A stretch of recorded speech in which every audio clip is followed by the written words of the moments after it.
ఈరోజు మనం చెప్పుకునే కథ పేరు ముందు చూపు.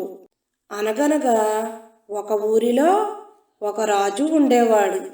ఆయన ఒకరోజు వేటకు పోతుంటే దారిలో ఒక ముసలాయన కనపడ్డాడు.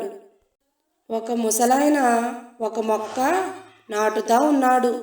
రాజు అది చూచి నవ్వుతా, ఒరే ముసలివాడా, ఈ మొక్క ఎప్పటికీ పెద్దవుతుంది, నువ్వెప్పటికీ కాయలు తింటావు, అస్సలు అంతకాలం నువ్వు బ్రతికి ఉంటావా అన్నాడు.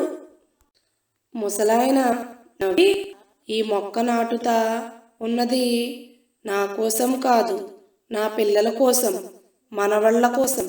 ఇప్పుడు మనకు కాయలు ఇచ్చేవన్నీ ఒకప్పుడు మన తాతలు నాటినవే కదా, నాకెందుకులే అని వాళ్ళు అనుకుంటే ఇప్పుడు మనం ఇవన్నీ తినేవాళ్ళమా అన్నాడు.